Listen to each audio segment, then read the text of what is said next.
So ayun na nga guys, no, malapit nang matapos ang year 2025 and year 2026 is approaching guys ng ganun lang kabilis. And marami sa mga viewers natin ang nagtatanong about sa kanilang mga contents na pwede ba sila magpalit kahit na sobrang dami na ng video na na-upload nila or na-invest nila doon sa niche na napili nila before. So may mga kaibigan tayo na gusto sumubok ng mga bagong content sa kanilang mga channel but namomroblema sila na baka magkaroon ng negative impact ito sa kanilang mga channel. So dito guys, sasagutin po natin yan at kung ano nga ba mga pwede mangyari sa inyo kung magbabago kayo ng content before year 2026. So bago natin simulan itong vlog na to guys, gusto ko lang magpakilala sa inyo. Ako po pala si DJ May and most of my videos ay nakapokus po sa social media and YouTube tips. Nagbibigay din po tayo ng tips about sa mga earning applications lalo na po sa mga live streaming apps na pwede nyo pagkakitaan kahit nasa bahay lang kayo. Isipin nyo guys yung oras, no? Yung panahon na ginugol nyo sa inyong mga channels nung nagsisimula pa lang kayo. And let's just say na talagang meron na kayong nabuo na solid community, solid subscribers na talaga naman nag-aabang ng inyong mga videos daily or weekly dito sa YouTube. So isipin nyo yung mga viewers or subscribers na yon is kaya sila nag-subscribe sa channel nyo, it's because of the videos na napapanood nila mismo sa inyo. Okay, so meaning hindi sila magsusubscribe sa channel mo in the first place kung hindi nila nagustuhan yung videos na ina-upload mo. Okay? So, isipin natin kung magpapalit po tayo ng content, so sobrang risky. Bakit? Kasi hindi natin sure kung yung mga subscribers natin ngayon ay manunood pa ba doon sa contents na i-upload natin next year or in the future, no? Kung nagbabala kayo ng magpalit ng content this year 2026. Kasi parang ganito yan guys, no? Meron na kayong sariling community na nag-aabang ng contents nyo sa inyong mga channels na talaga namang gusto nila. Okay, tapos bigla ka na lang magpapalit, bigla ka na lang magta-transition into another content or into another niche. So automatically guys, maninibago yung mga viewers nyo or yung mga current viewers nyo bakit nagkaganon yung channel nyo. Kung before, dati, more on travel vlogs kayo, bakit nag-switch kayo into informative content which is sobrang layo doon sa content na ginagawa nyo dati. So that's why, possibility guys na pwede mangyari sa inyo is magkaroon kayo ng bagong subscribers din, lalo na kung magustuhan naman ng mga bagong viewers nyo yung magiging content nyo next year or this coming year 2026. So parang ang mangyayari guys, may mga negative impact, may positive impact din naman doon sa kabuuan ng channel analytics nyo. Pero kung ako yung tatanungin nyo guys, personally is mas magiging malaki yung negative impact. Kasi biruin nyo, no? Napakadaming oras, napakadaming panahon ang ininvest nyo doon sa content na ginawa nyo dati at dahil hindi mo na siya trip gawin or parang nagsasawa ka na, may naisip ka na bagong content na gusto mong i-showcase or i-upload sa channel mo, so bigla ka na lang magsi-switch into another niche, which is sobrang laking impact nito guys, lalo na sa mga old viewers nyo. Kasi maaaring hindi na sila magkaroon ng interest dun sa mga i-upload mo in the future or mawala na talaga sila ng gana at ang matindi dito guys, baka mag-unsubscribe pa sila. Which is nangyayari po yan sa mga channels na hindi na consistent doon sa mga niche or content na meron ng isang content creator.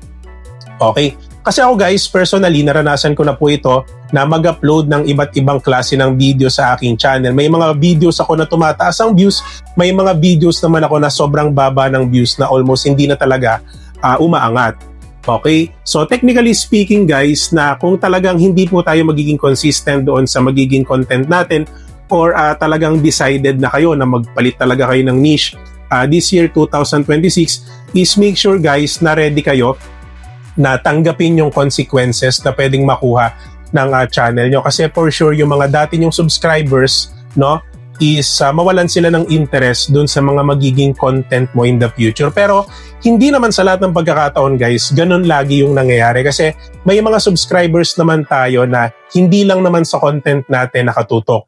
So, as personally bilang content creator is gusto nila tayong panoorin sa kung ano tayo. Okay, kasi may mga alam ko content creators na talagang grabe mag-research ng kanilang content. May mga content creators na talagang grabe paghandaan yung mga content na ina-upload nila sa kanilang mga channels but hindi nila alam na yung mga viewers nila nasasanay na parang subaybayan itong tao na ito, even though hindi naman talaga yung content niya ang mismong rason kung bakit sila nanonood dito. Naghahanap ka ba ng murang PlayStation gift cards or kailangan mo ng coins sa Popo Live? Kung usapang mura, maasahan at safe na recharging platform, bisitahin nyo ang CocoDP. Hindi lang para sa games ang pwede nyo i-top up dito, meron din sila for live streaming apps like Popo Live, Bigo Live, Star Maker, Chamet, Sugo Boys Live, IMO, Miko, Nimo TV at marami pang iba. Just click the link in the comment section at huwag kakalimutan na mag-login para maging eligible kayo sa exclusive discounts ng CocoDP. Just spend $1 plus for package para magkaroon kayo ng discount. Ngayon, ituturo ko naman sa inyo paano kayo pwede makabili ng Popo Live coins dito sa CocoDP. First, click the Popo Live app. Step number 1, put your user ID number. Step number 2, pumili kayo ng package na bibili nyo. Step number 3, choose your payment method and choose CoCoin kung gusto nyo makakuha ng malaking discount. Step number 4, put your email address and final step, click buy now. Wala pang 30 seconds, marireceive nyo na po ang mga packages na binili nyo at pwede nyo ito i-check sa email or sa mismong app. Kaya ano pang hinihintay nyo? Visit CocoDP today for more info. So parang nga nangyayari guys, habang tumatagal ang panahon, nagiging mas malapit ang viewers natin sa atin. So kahit may mga times na hindi ganon ka-consistent yung uploads natin at may ma-upload lang talaga tayo, talagang pinapanood nila tayo kasi parang nasanay na sila na panoodin tayo lagi. Okay? So that's why, yun naman ang kagandahan kung talagang mas mapalapit na sa atin yung mga viewers natin na kumbaga hindi na lang content yung dahilan kaya nila tayo pinapanood. So kumbaga gusto na lang talaga nila tayo makita doon sa mga videos na ina-upload natin. But syempre guys, tayo bilang content creator, talagang dapat, no, hanggat maaari, quality pa rin talaga yung contents na ina-upload natin. Di ba? Hindi dahil sa talagang gusto nila tayo panoorin, parang may ma-upload na lang tayo. So para sa akin guys, still alagaan natin yung contents na ina-upload natin dito sa YouTube. So mabalik tayo doon sa topic natin about doon sa mga kaibigan natin na nagtatanong na DJ, ano ba talaga yung pwede mangyari sa channel namin or sa akin bilang content creator kung magpalit kami ng niche this coming year 2026. So kung magpapalit kayo guys, parang magsisimula ulit kayo sa bago. Okay, lalo na kung sobrang layo nung niche nyo dati sa balak nyong gawin na niche, no, this coming year 2026 sa inyong mga channels. Like for example, kung dati nakapokus ka sa informative vlogs, talagang sabihin natin mga do-it-yourself videos, mga tutorials, tapos parang nag-switch ka into a travel vlog channel kasi parang gusto mo explore ang buong mundo, buong Pilipinas, di ba parang na-challenge ka na gumawa ng ganitong klase ng content sa YouTube at wala kang balak na gumawa ng bagong channel, as in talagang gusto mo dun talaga sa channel mo or dun sa luma mong channel siya i-upload. Okay, so katulad nung sinabi ko kanina guys, dapat ready kayo dun sa consequences na yung mga luma nyong viewers baka hindi magustuhan yung bagong content nyo or may mga viewers naman talaga na kahit magpalit kayo ng content, papanoodin talaga kayo.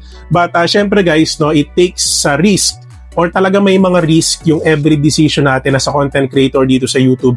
So nakadepende na lang po yan sa inyo kung gagawin nyo pa rin or hindi. Pero kung ako yung tatanungin nyo guys, talagang mas madami yung negative impact kesa sa positive impact na pwede mangyari sa channel nyo kung nagbabala kayo na mag-switch into another content. Lalo na doon sa same channel na pinagugulan nyo ng sobrang daming panahon at oras. Okay? So ako talaga guys, ang pinaka may sasuggest ko, gumawa na lang kayo ng bagong channel at doon nyo i-upload yung let's just say yung naiisip nyo na content na gusto nyo gawin this year 2026. Kasi alam ko naman na kahit papano, bilang content creator, may mga times na nagsasawa na kayo. Miski ako, parang gusto kong sumubok ng bago, na kahit anong pilit kong mag-isip ng i-content ko for today, wala talaga ako maisip, pero may mga times na may naisip ka na parang gusto kong gawin tong bagay na to. Gusto ko ng medyo adventurous naman, gusto ko na mag-travel naman, so that's why alam ko yung nararamdaman nyo as a content creator, lalo na kung gusto nyo mag-switch ng content. So that's why, yun nga guys, hindi kayo nag-iisa. So may times na nararamdaman ko din yun. Pero katulad nung sinabi ko sa inyo guys, itong channel na to is parang dedicated ko na talaga sa YouTube tips. Hanggat maaari, hindi na ako talaga magpapalit ng content. At kung gumawa man ako ng bagong content, tingin ko sa bagong channel na lang. Okay, lalo na dun sa mga nagtatanong dyan, no? Yun yung may re-recommend ko sa inyo guys, na gumawa na lang po kayo ng bagong channel kesa naman masira yung algorithm ng lumang channel nyo na kung saan may mga na-invest na kayo ron na oras may mga subscribers na kayo ron na nag-aabang ng content nyo about sa bagay na yon. So why not ipagpatuloy nyo na lang yon, tapos pagka medyo nababurnout kayo, magpahinga kayo, tapos mag-upload ulit kayo ng content na related doon sa topic nyo, doon sa channel na yon. Para kahit papano, still buhay pa rin yung lumang channel nyo.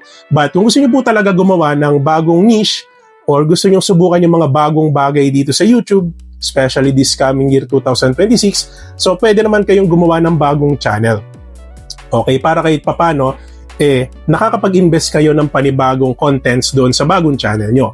So, nagagawa nyo na yung mga bagay na gusto nyo gawin, and at the same time, na maintain nyo pa rin yung lumang channel nyo. So, yun yung may sasuggest ko sa inyo guys, na kahit ako, madami talaga din akong gustong subukan dito sa YouTube guys, but may pagkakataon talaga na kulang sa oras. Pero yun yung may advice ko guys personally, no, from DJ Yamen. Hopefully, nagustuhan nyo kahit hindi ganun kalaman yung advice natin, but still alam ko, makakatulong ito sa inyo, lalo na dun sa mga naguguluhan, dun sa mga gusto magpalit ng niche this coming year 2026.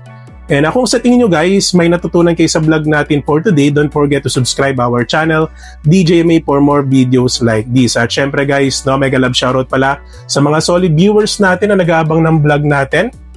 No, so weekly, mega love shoutout po sa inyo. Maraming salamat sa always pagantabay sa mga videos natin. At syempre guys, sa mga exclusive members natin guys, mega love shoutout po at maraming salamat po sa inyo.